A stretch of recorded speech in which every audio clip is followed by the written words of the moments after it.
broadcasting from the Unshackled Studios in Melbourne. This is WilmsFront, brought to you by the Unshackled.net. Now here's Tim Wilms.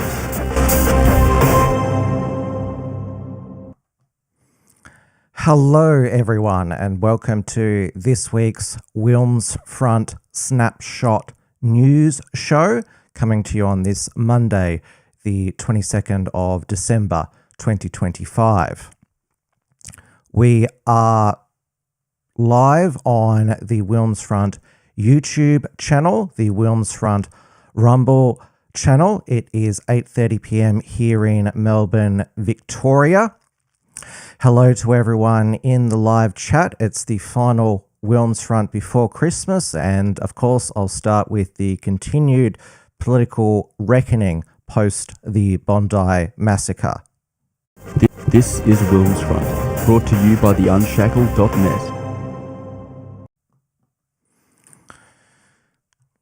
Last night at Bondi Beach, a vigil was held, beginning with a minute's silence at 6:47 p.m, which was exactly 1 week ago, when the father-son Islamic terrorists Sajid and Naveed Akram began firing on the Hanukkah celebration, which killed 15 innocent people and injured 41. Prime Minister Anthony Albanese came out from hiding under his desk in Canberra to attend and got the reception that he deserved.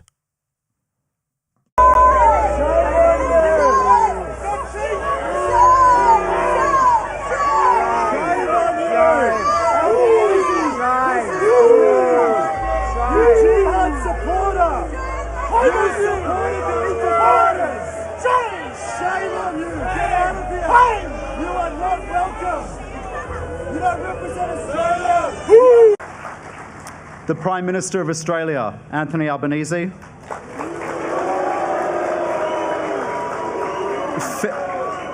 Federal, excuse me.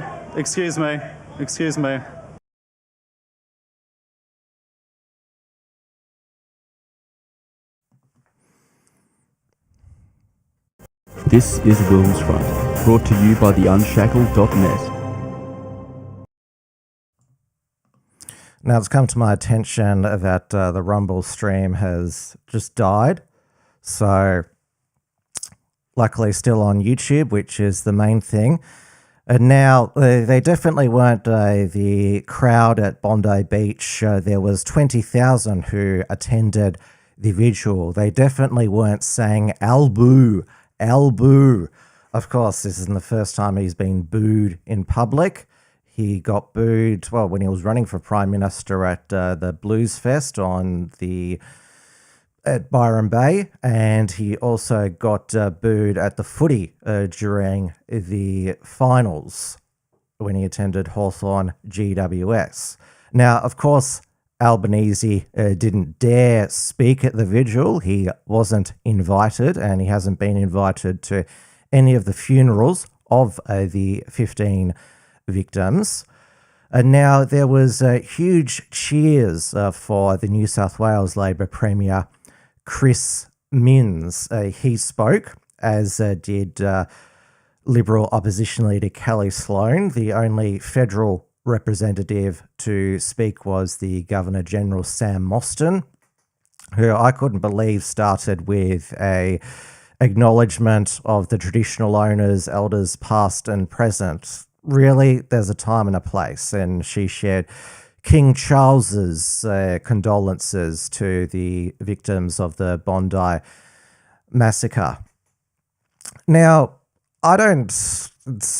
maybe somebody from the New South Wales Jewish community can explain to me. I don't know why Chris Minns is cheered, given that the Bondi Massacre happened under his watch, and also on his police commissioner Mel Lanyon's watch. So it is both of their failures, as it is the failure of the Albanese government and our national security agencies and in intelligence apparatus. So is Minns cheered because he says nice things to the Jewish community? I mean, talk is cheap, but both Albo and Minns are in lockstep when it comes to the passing of new hate speech laws, with Chris Minns wanting the power to ban political protests after terrorists or mass casualty events of up to 3 months. We've also had announcements on new laws. Pretty much every day there's been a press conference from Albo and Minns. Yes, anti-Semitism was the motive of the terrorists, but they were radical Islamists inspired by Islamic State.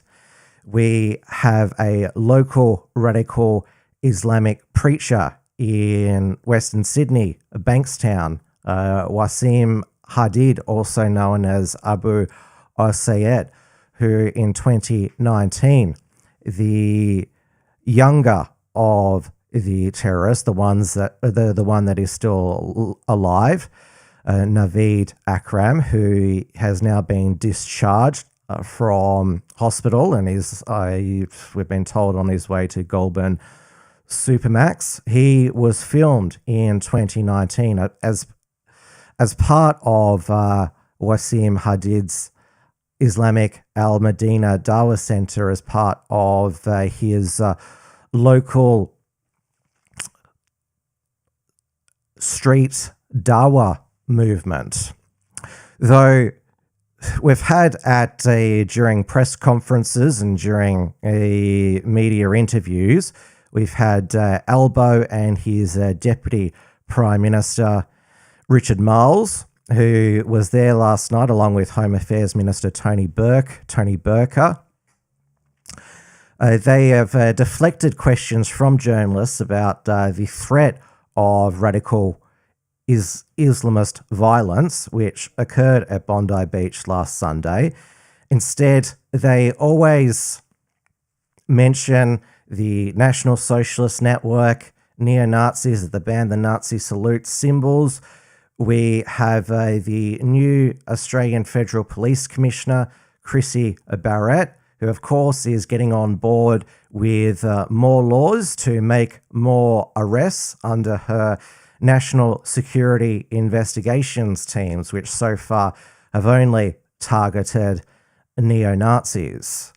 Now, I'll play just the absolute blather that we've heard from Albo and Marles and Chrissy Barrett, and also Tony Burker today announcing as part of the 5-point plan that the Albanese government has got to a crackdown on anti-Semitism. That's what it's titled, Special Envoy's Plan to Combat Anti-Semitism. The 5-point plan: aggravated hate speech offence for preachers and leaders who promote violence, increased penalties for hate speech promoting violence, making hate an aggravating factor in sentencing crimes for online threats and harassment, developing a regime for listing organisations whose leaders engage in hate speech promoting violence or racial hatred, developing a narrow federal offence for serious vilification based on race and or advocating racial supremacy. The Home Affairs Minister will have new powers. Authority did have the power to cancel and reject visas for those who spread hate and division in the country, or for those who would do so if they're allowed to come. David Gonski, AC, who's Jewish, will lead a 12-month task force, including with the Special Envoy Gillian Siegel, to ensure the education system prevents, tackles and properly responds to anti-Semitism. The Safety Commissioner, Special Envoy Minister for Communications, Annika Wells, will work together to provide online safety advice to address anti-Semitism. So this has gone all around the world. These segments from the press conferences, which I'm going to play now. To follow on Ruben's question, is radical Islam, in your view, the greatest domestic security threat Australia faces?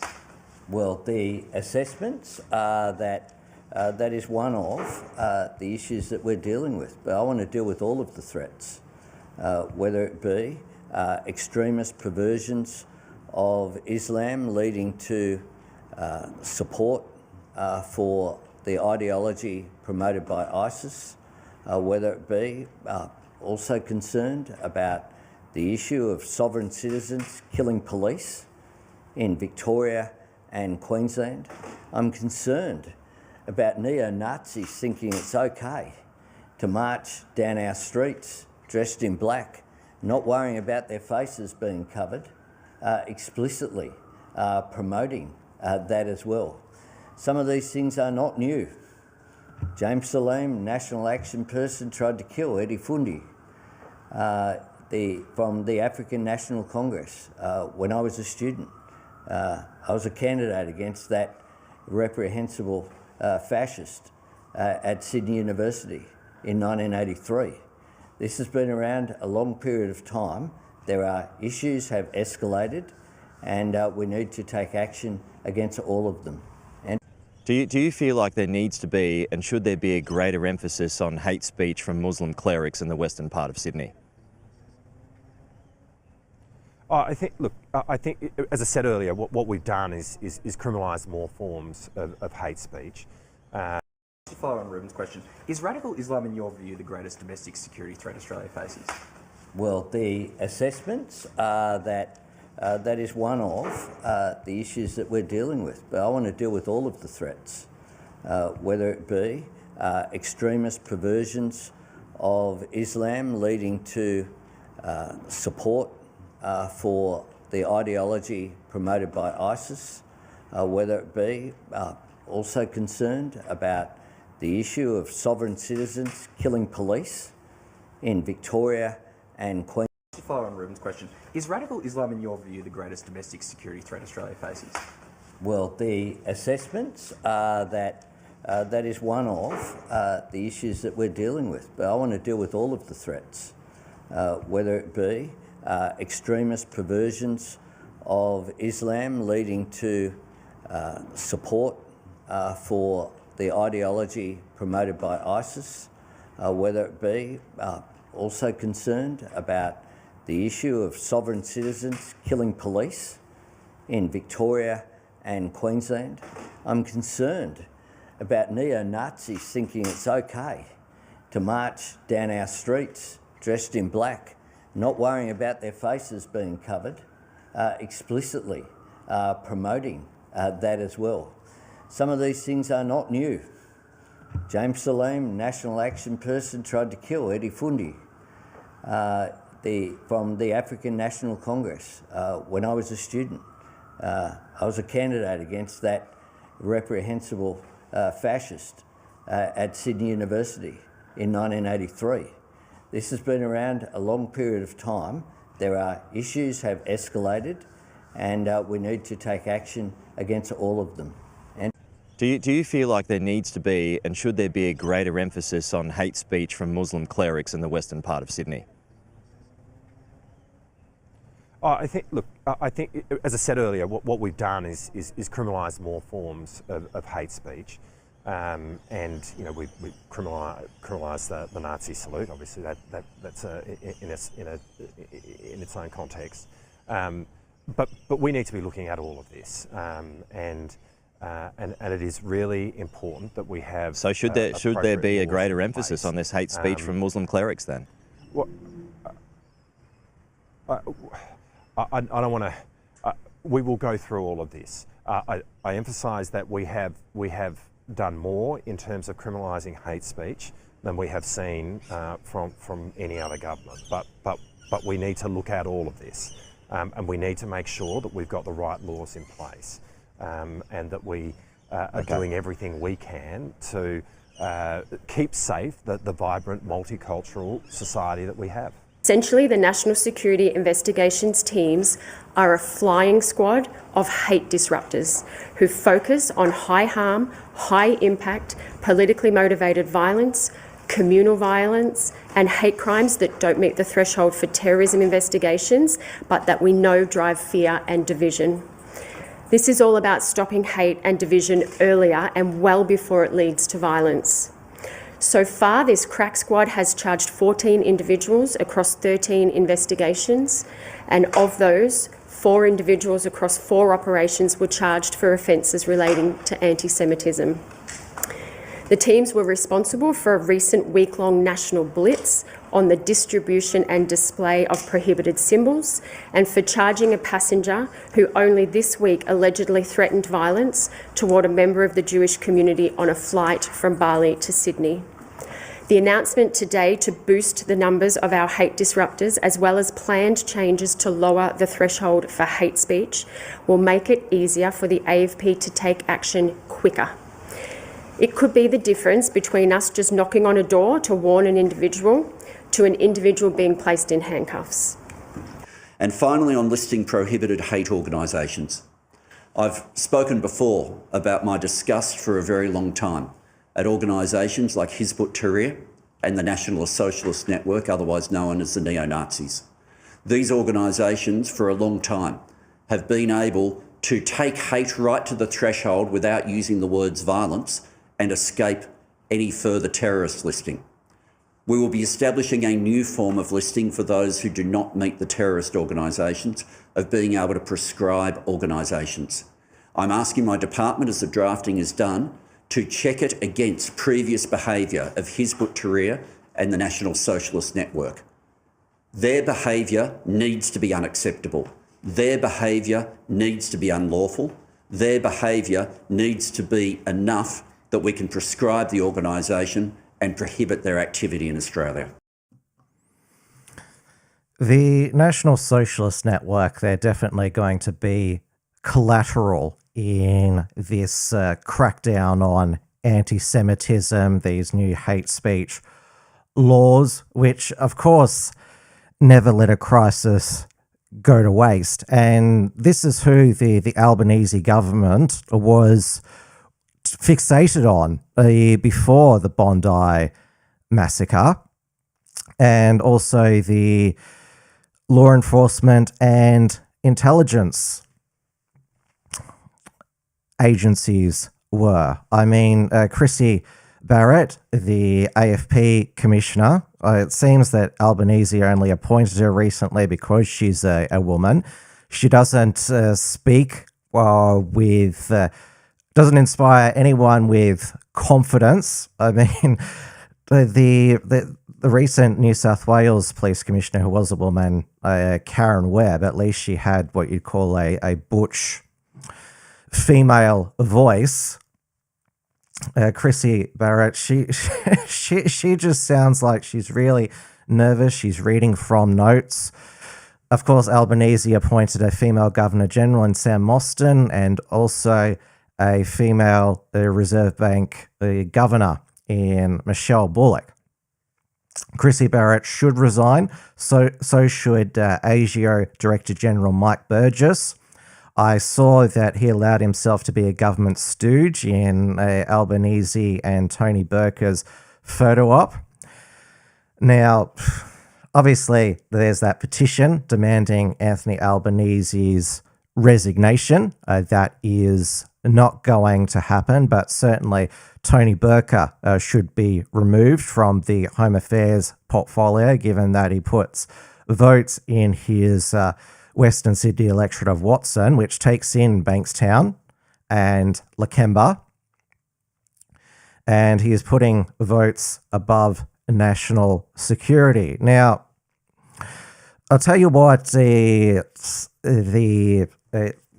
what has fed into the security agencies and the Albanese government's statements, or that we've also got to crack down on the far right, is that idiot who was arrested today and denied bail, a Ryder Shaw, who was trying to organise a bashing day at Cronulla Beach, which of course has nothing to do with the Bondi Massacre. Obviously, Cronulla Beach was the site of the Cronulla riots of 2005. So he has been charged with using a carriage service to menace, harass, that federal charge. So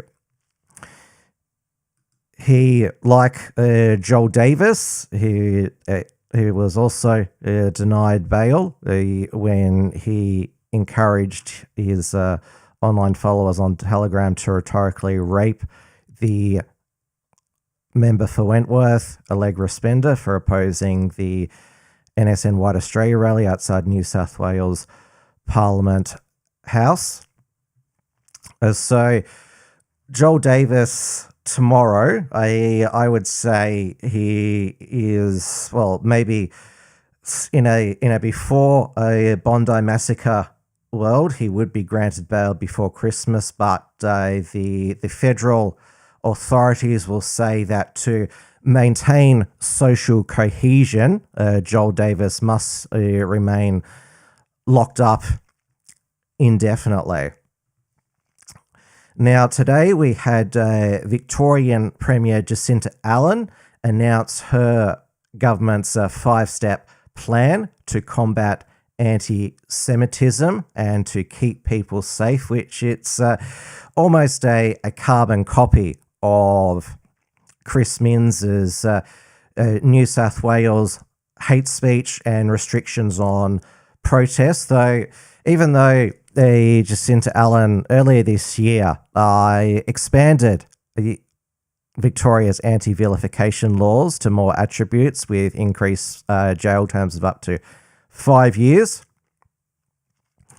What step one is that Jacinta Allen wants to take action against online platforms who allow anonymous people to spread hate and vilification through their platforms, even though under the Australian Constitution, it's a federal, only the federal government has jurisdiction in regulating communications. And then the second one is calm on our streets following acts of terror. So what this will do is give the Chief Commissioner, Mike Bush, the special police power to stop or move on a public protest within a certain time following a designated terrorist event. Of course, further toughening Australia's gun laws. So she's commissioned former Victoria Police Commissioner Ken Lay to look at Victoria's current laws, and then also a preventative approach to political extremism. Now, I'm surprised that Jacinta Allen mentioned violent political extremism by the far left as well as the far right, political, religious or ideological beliefs. So there's going to be a new commissioner to implement the state's strategy for preventing and countering violent extremism over the next 4 years. And there is also going to, step 5 is long-term accountability for the pathway to normal. So this is a working with the Victorian Jewish community to counter anti-Semitism, including working with the Jewish community in forums we have established, such as the local escalation and help group Leah. And now we saw when we've heard Albo call for national unity and Chris Minns call for a summer of calm. That's code for shut up and don't criticise us. So there was immense government and police pressure put on the organisers of the Put Australia First, Sack the Government rallies in Sydney, which was organised by Monica Schmidt and Barnaby Joyce spoke at, and also at the Melbourne rally, which was organised by Nick Patterson and Morgan C.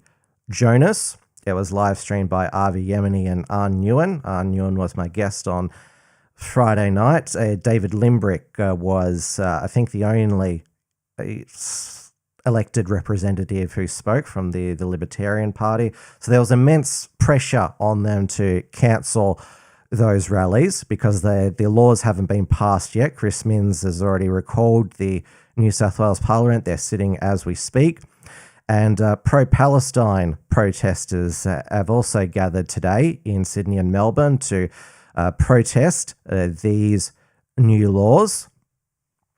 But I would say the most important news that we had today was the police brief of evidence against the alleged father and son Islamic terrorists. We have to say alleged. Well, when it comes to the son Naveed Akram, obviously Sajid Akram is dead, so there's not going to be a trial.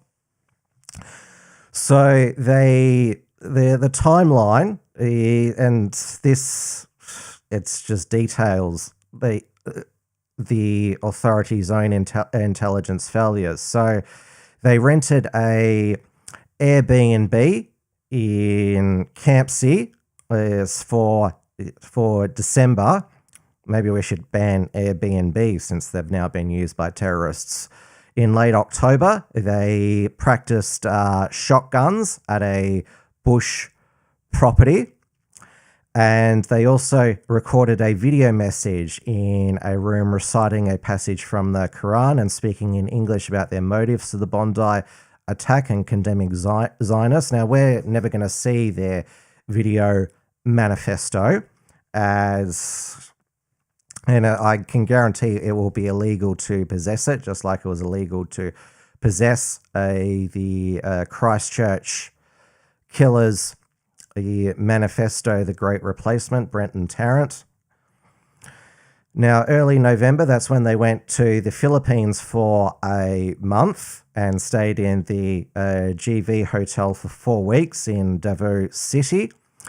And Sajid visited a gun shop, but otherwise the pair rarely left their room. Now, that's been contradicted by a hotel employee who has been speaking to the media. The Filipino government, they have been more interested in refuting claims that the southern Philippines is a hub for Islamic State extremist training. They're more interested in just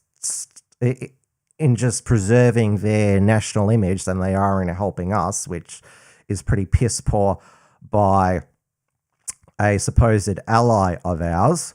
In early December, the Akrams tell Naveed's mother, Sajid's wife, this is the Italian, they are on a fishing trip in southern New South Wales, calling her from a payphone. And then 2 days before they committed the Bondi Massacre, they took a trip to Bondi Beach scouting the location of the attack between 9:20 and 10 p.m. And then, of course, on December 14th, left Campsie at 12:16 a.m. and carrying items wrapped, which presumed to be weapons. And then 5:09 p.m. they leave the Airbnb, and then they arrive just before 6 and arrange the Islamic State flags in the boot of the car before driving away. And then 6:47, that is when their act of, we have to say, alleged terrorism starts. So we are already seeing that this was well planned in advance. They were training, and of course, they went to the southern Philippines for a month. It has also been revealed they made 2 homemade pipe bombs. They had improvised explosive in the boot, And they also threw homemade bombs that were in tennis balls that they threw into the Hanukkah crowd, which thankfully didn't detonate. So these are the facts. These are what our intelligence agencies, who, when Albanese and Minns say the number one priority is to keep the nation safe, it's to prevent terrorism before it occurs. Obviously, terrorism, those responsible for acts of terrorism are the terrorists. But it's the job of the government and intelligence agencies to prevent them from happening. This is why I said last week it is preposterous to claim that the Albanese government's recognition of Palestine created the climate for the Bondi terrorists. I mean, there was already in Australia a significant Islamist movement which hated Jews, which October 7 obviously had them be a lot more vocal, the October 7 Hamas assault on southern Israel. Now, Chris Minns has announced there is going to be a New South Wales Royal Commission into the Bondi terrorist massacre. Albanese so far has resisted calls for a federal royal commission, but you can guarantee he will call one. Instead, so far, he's announced a review into federal law enforcement and intelligence agencies' performance in the lead up to the Bondi terrorist massacre, headed by former ASIO Director General Dennis Richardson. Now, this is classic Albanese. He's incapable of leading, has to be dragged to policy positions, and is allergic to transparency and accountability. Easily gets angry at the media when he gets questions that he doesn't like. And we saw during the election campaign how he cannot interact with members of the public. Now, there's already a Labor backbench revolt on his refusal to call a royal commission. So Ed Husick and Mike Freelander, Labor MPs, have called for a royal commission. There's also Albanese is facing opposition from another Labor backbencher when it comes to his gun buyback scheme, from Dan Ripicoli, the Labor member for Hunter, a former Olympian shooter, who is saying the same thing as the National Party are saying, that law-abiding firearm owners, they're farmers who need them for pest control, and sporting shooters should not be persecuted, should not have their guns confiscated because of the terrorists. They used these guns primarily, but they, as we have seen, they had other homemade explosives at their disposal. It is the evil ideology that believes in terrorism that he pulled the trigger and killed those 15 people. Though, having said all this about Albanese, and he's already lost authority within the Labor caucus, when basically he was riding high with his 94-seat majority, royal commissions, they do often recommend the wrong thing. And the Coalition's Royal Commission proposal, which was announced today by Susan Ley, the Shadow Attorney General Andrew Wallace, who even before Bondi was always seen wearing, well, at least when he was on Sky News, a joint Israeli and Australian flag lapel pin, and also Julian Lisa, the Liberal member for Barawa, who is Jewish. So They want a royal commission to encompass investigating anti-Semitism in Australia since the October 7 Hamas attack into Israel. So they want to look at the universities, the art sectors for alleged anti-Semitism, Jewish discrimination, which, again, that did not motivate the Bondi terrorists.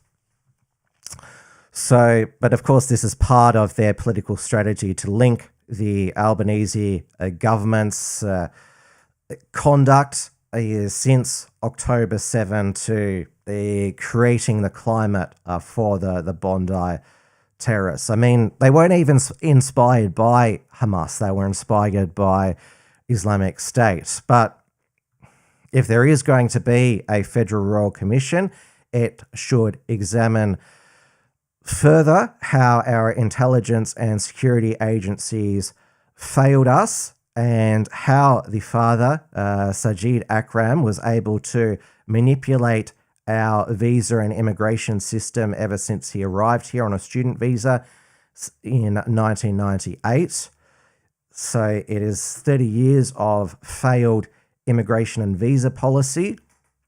The Albanese government is currently turbocharging these failures with mass immigration. Then there's the 3,000 Palestinian refugees that have allowed in the return of the ISIS brides. And even though the coalition opposition is saying that they need to look at the immigration system, at most they're going to do is to get visa applicants and potential migrants to sign a statement of values that they don't support anti-Semitism. They would never, ever support any change to Australia's non-discriminatory immigration policy. In fact, Susan Ley this week put the coalition's planned immigration policy announcement on the back burner to maintain social cohesion. This is why, although Albanese in the first poll post the Bondi Massacre has taken a massive hit to his approval rating, Susan Ley is hardly capitalising on it, and we saw her be very shrill criticising Penny Wong for not crying. I can't remember if she criticised her for crying after the Bondi Massacre or the October 7 Hamas attack, but I've said this previously, Susan Ley just looks like she's overcompensating for her previous pro-Palestine position. Now, it also should be noted that the coalition, both at the federal and state level, support further hate speech laws and restrictions on protests. Where there has been a growing disdain this year for political protests, particularly in Melbourne, because protests damage CBD businesses by deterring visitors to the CBD. So we're on the path to basically becoming a fascist state where political street activism can be justified to be banned. We're going to become a country, it seems, where only bread and circuses events like sports, festivals and marathons will be permitted. Maybe that's why all these celebrities were recruited for the Stand Up to Hate ads, which have been recirculated post the Bondi Massacre. Enough. No more division. No more hate.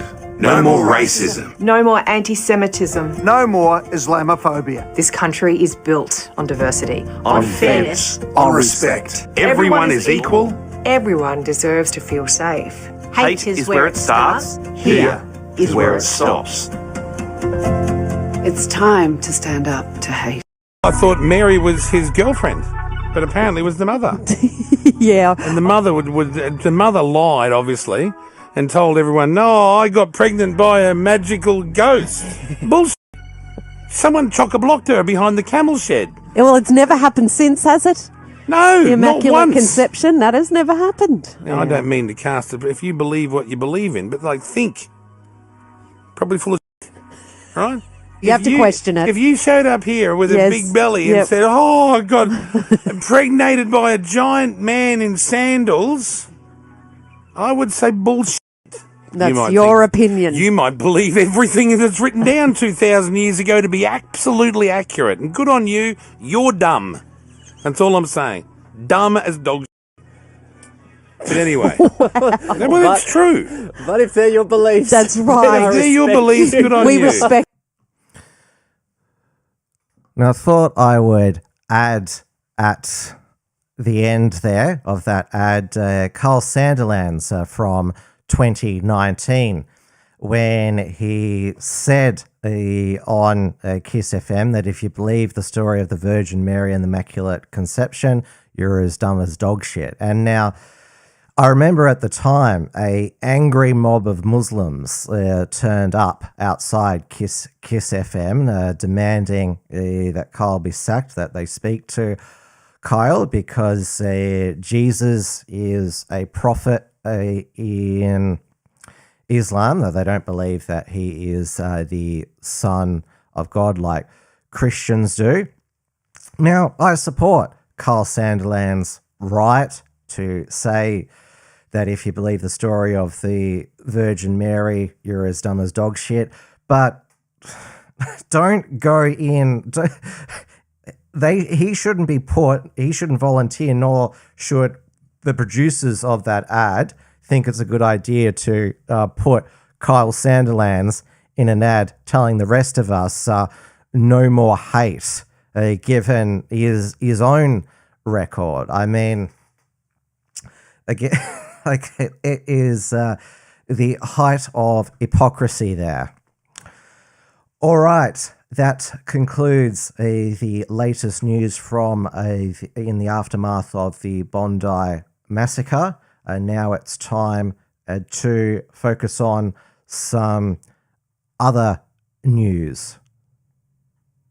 This is WilmsFront, brought to you by the Unshackled.net.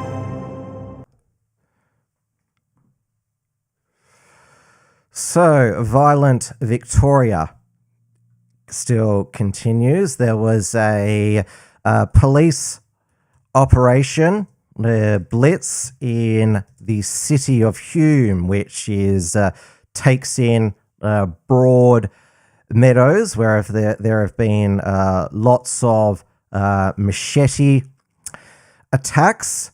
So there was a police blitz where over 50 violent criminals were arrested. And we also had remember Lauren Durrell, the woman, or she doesn't identify as a woman anymore. She identifies as a man. Remember Lauren Durrell stabbed completely unprovoked that sushi chef on her way to Southern Cross, and Lauren Durrell also now identifies as an Aboriginal. Now she has been granted bail. Can you believe it or not? Though it has now been revoked. So previously, she last week she was granted bail, or as 9 News now says, he was granted bail to receive a mental health treatment. According to the magistrate who bought hook, line, and sinker. So what happened is that Justice Rita Ursi granted the recavation application and only referenced the fact there'd been fresh medical material provided to the court. So she was only, or as now the media says, he was only. And again, this is not organic mental illness, schizophrenia. Lauren Durrell, it's drug induced. So again, this is... It shows in Victoria that all the laws can be passed, toughest bail laws, adult time for violent crime, yet you have these magistrates who they accept when a suspect plays the Aboriginal card or the transgender card, and then they either get bail or a significantly reduced sentence. We've also had recently the conviction and sentencing of Tom Silvani, the youngest of the Silvani brothers. The older brother, Jack Silvani, is a third-generation AFL player, though left Carlton to go over to St Kilda, where his father, Stephen Silvani, is the list manager. So Silvani name was famous with Carlton. Serge Silvani played for Carlton, then Stephen Silvani did, and then Jack Silvani did. But Stephen Silvani and his son Jack had a falling out with the Carlton Football Club. This was before the youngest son, Tom Silvani's rape conviction, and so they're both at St Kilda now. So he was sentenced, Tom Silvani, who hasn't played AFL. He was sentenced to 3 years minimum, 6 years total, and we weren't allowed to know that he had been convicted of rape until the suppression order, which had been in place since his arrest and charges in 2024. Now, Stephen Silvani is married to model and television personality Jo Silvani, who, as she was famous before she was a wag. She was Joe Bailey on Sale of the Century in the early 90s. That's how long she's been around now. Now, because the parents, Stephen and Joe, bought the best King's Council's money could buy, they could get these repeated suppression orders, which has backfired on, they did it to protect the family name, and, well, they would say they did it to protect Tom. They also got a psychologist to write him a report. Now, he obviously rape cases are he said, she said, but it was the cover-up which seemed to convict Tom Silvani by a jury because he tried to doctor his friend's Uber receipt because he snuck in, well, he's been convicted now, snuck in to so his friend and his girlfriend were staying there. He took an Uber and then he went in pretending to be him and then raped her twice. And so there was this cover-up where he tried to doctor the Uber receipt to make it look like his friend was still there. So again, there was this digital trail that seems to have convicted Tom Silvani. But obviously the parents, unconditional love, they still love their son, even though he's been convicted of horrible crime, but they do believe that he is innocent and that they vow to clear his name.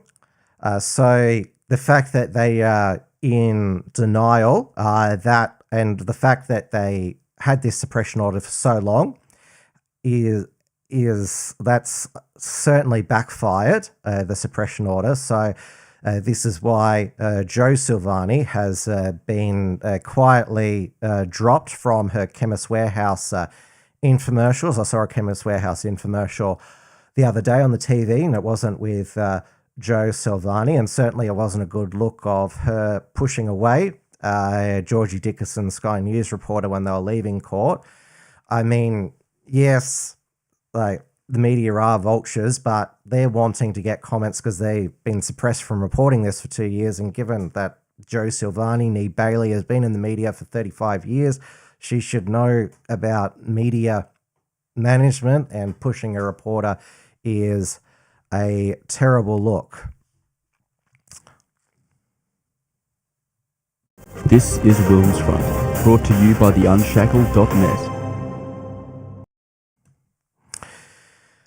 Now, earlier this year, we had the Queensland Health Minister, Tim Nicholls, announce a pause on new under 18s receiving puberty blockers and cross-sex hormones in Queensland hospitals after it was revealed that a 12-year-old was given puberty blockers at a Cairns gender clinic without parental consent, that they weren't following their own guidelines, these gender clinics.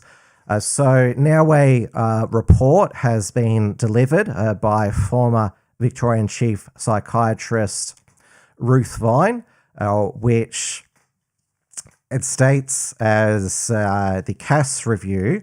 It's that there is a lack of evidence of the efficacy of that puberty blockers are not harmful to those who are prescribed for to suppress puberty, and then of course most often they're then given cross-sex hormones. Now, this has now been extended by 5 years by the Health Minister, Tim Nicholls, though there is the loophole which allows private hospitals to still treat under 18s, issue them puberty blockers and cross-sex hormones.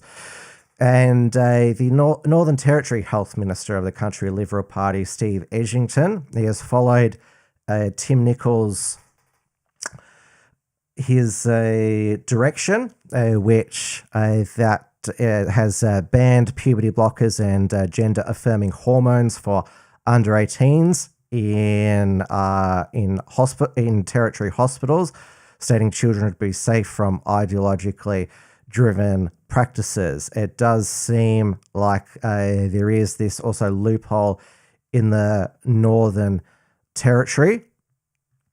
So we have seen lots of European countries, including the Scandinavian countries, restrict puberty blockers and cross-sex hormones to under 18s. Well, until clinical trials can be undertaken, which clinical trials, the one that's being run by the NHS in the UK, is just giving puberty blockers and cross-sex hormones to any under 18 as young as 12 who wants it. And Tim Nicholls, like the New Zealand health minister, has deferred to this NHS clinical trial, though it was struck out of court, the New Zealand puberty blockers ban by their health minister.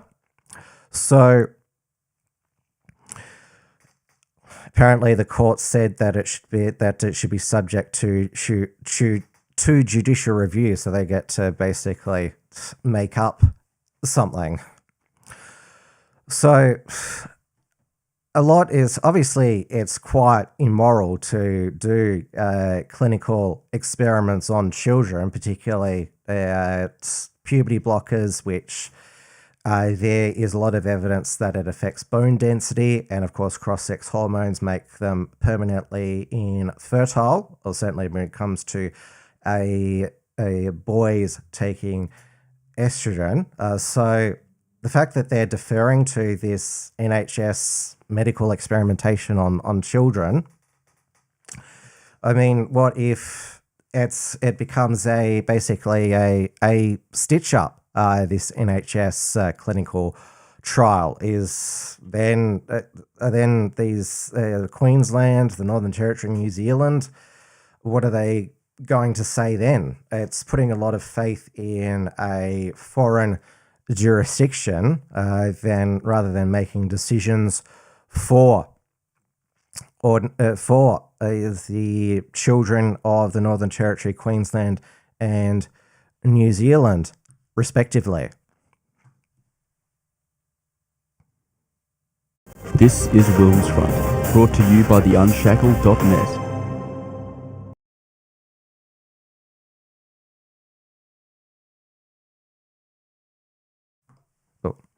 All right, let's go over to the United States, where, as I was going to air last week, the news broke of the stabbing death of a director and actor, Rob Reiner, and his wife, Michelle, allegedly by Rob Reiner's son, Nick Reiner, who apparently has schizophrenia. Now, Rob Reiner was a massive Hollywood libtard, Trump hater, and this is probably why Donald Trump posted on his Truth Social, "A very sad thing happened last night in Hollywood. Rob Reiner, a tortured, struggling, but once very talented movie director and comedy star, has passed away together with his wife Michelle, reportedly due to the anger he caused others through his massive, unyielding, incurable affliction with mind-crippling disease known as Trump derangement syndrome, sometimes referred to as TDS. He was known to have driven people crazy by his raging obsession of President Donald J. Trump, with his obvious paranoia reaching new heights as the Trump administration surpassed all goals, expectations of greatness, with the golden age of America upon us, perhaps like never before. May Rob and Michelle rest in peace." Now, there was loads of MAGA supporters and other Republicans who condemned Trump for his insensitive and tasteless Truth Social post, though others defended him because Rob Reiner, he pushed the Russia collusion hoax, wanted Trump imprisoned. He was full on one of the first to have Trump derangement syndrome way back in 2016. I remember when he was on Bill Maher's show, he called Trump mentally ill. Now, what a lot of also people who have been defending Trump's Truth Social post, they have reposted. I'm not sure if any of you have seen this, because there were rumors during Rob Reiner's career that he was one of the Hollywood pedos. We can make the accusations now since he has died. So when you may remember the film The Rape of Two Coreys, which the two Coreys were two of the boys on Rob Reiner directed film Stand By Me. Now, there was rumors that it was Rob Reiner who was the rapist, but it was revealed that it was actually, well, Charlie Sheen was accused. He has denied that. And now they have dug up these people defending Trump, and also who thought Rob Reiner was a despicable human being and likely pedophile, a Comedy Central roast from 2000 where Al Franken jokes that Rob Reiner's father, Carl, raped him and allowed his friends to rape him, and then Billy Crystal joking about him luring children with a van, wink wink, to go and rape them. This is, people have said, is this real? It was real. It was aired 25 years ago on Comedy Central. On a typical night, Carl would slip into Rob's bed, roll him over, swab him down, and say something like, "I'm thinking about hiring Maury Amsterdam to play Buddy Sorrell. What do you think?"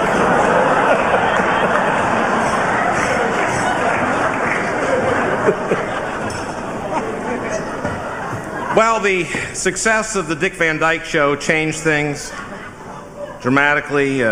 Carl started inviting many of his famous friends to son.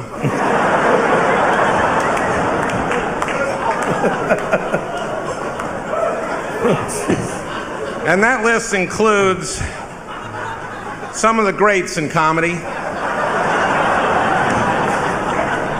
Paul Lynde,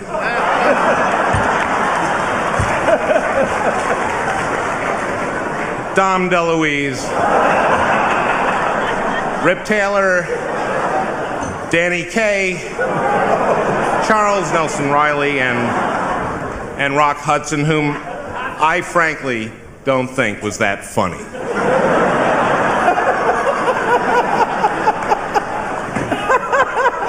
When the Friars decided to honor you, Rob, do you know why? Why? Tell me. I'll tell you. It's because of your films.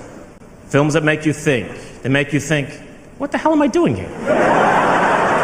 And Rob has always been compared to the great directors, always. When he directed me and all the great cast and Harry and Sally, they compared him to Woody.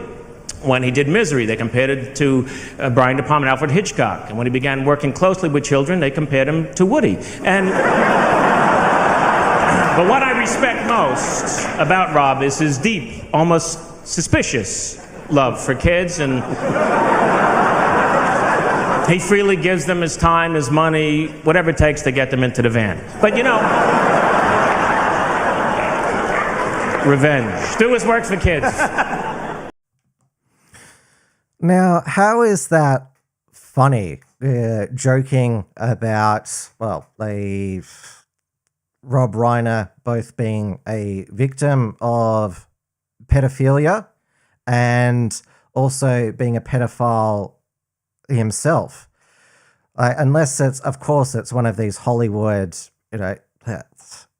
pedo wood in jokes. You see Rob Reiner laughing hysterically. The rest of us are watching that thinking, how is our jokes accusing you of being a pedophile? How is that funny? Unless it's a wink wink reference where they're all in on it. Now, of course, Al Franken later became a US Senator for Minnesota until he had to resign when sexual misconduct allegations were made against him, including a photo of him hovering his hands over a woman's breasts while she was sleeping. Donald Trump gave him the nickname Al Frankenstein. So could there be a Menendez brothers style defense for Nick Reiner? I don't think that we could be shocked at what could come out at this murder trial. And now Richard Wollstonecroft, he's got the next report of his I'm going to publish is on Rob Reiner and these pedo word accusations against him.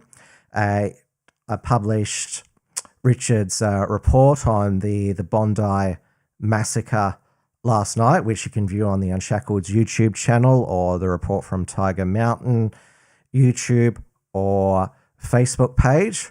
I will just finish off now. Has anyone watched any of the clips coming from America Fest in Phoenix, Arizona, which is Turning Point USA event, and it's obviously hosted by Erica Kirk, since Charlie Kirk is no longer with us, assassinated, I believe, by Tyler Robinson. I don't believe in the conspiracies that Candace Owens or others have been pushing, but we have, it's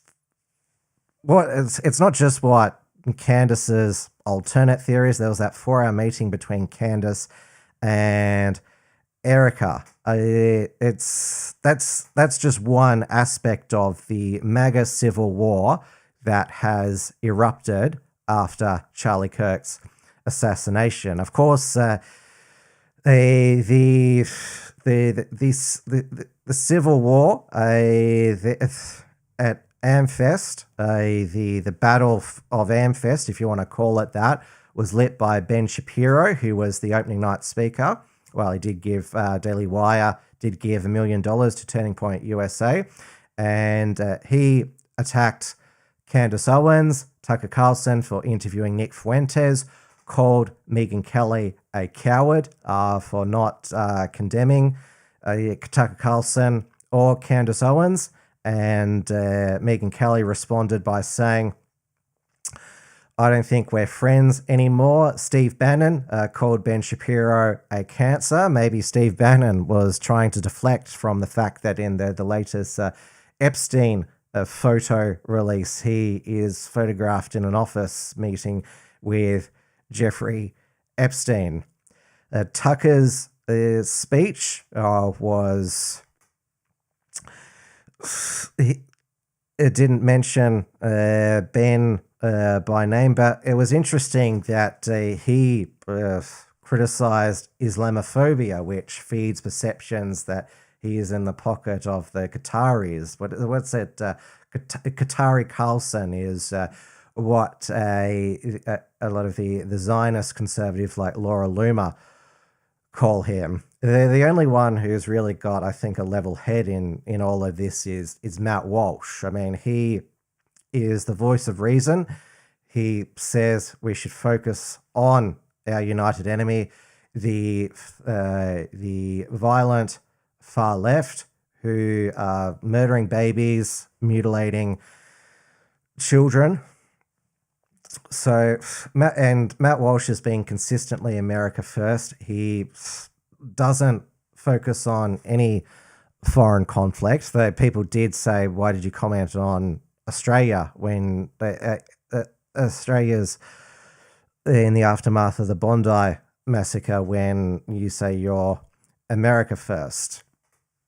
I did find myself agreeing with Sydney Watson, who said, Americans, just save yourself commenting on Australia and gun control, because Australians, Port Arthur, the gun buyback, the gun restrictions, it basically killed gun culture in Australia. And so most Australians have never seen, let alone fired a gun. I have, because when I joined the Libertarian Party, if I was going to advocate for guns, I thought I should fire a gun at a shooting range. So I have fired a gun, but this is what Australians view, that guns are big and scary and kill. And so we're glad that not many people have them here. And they're interviewing people today about the high power rifles that are going to be issued to police at the Boxing Day test. And they're like, oh, we don't, oh, they look very, very scary. There were snipers on the roof at the Bondi Vigil last night. Although Mike Bush, the police commissioner, says there's no active threat that they're aware of. I'm digressing here. The MAGA civil war that is brewing, it basically makes the battle between March for Australia and Put Australia First look minor by comparison. Erica Kirk, she has said that Turning Point will be backing JD Vance for president in 2028. JD Vance is very clear that although he doesn't agree with Nick Fuentes, he is not for deplatforming, which is what Ben Shapiro is for now. It seems that JD Vance obviously doesn't agree with Nick, but he doesn't take it personally that Nick Fuentes says all these things about his wife and his half-Indian children.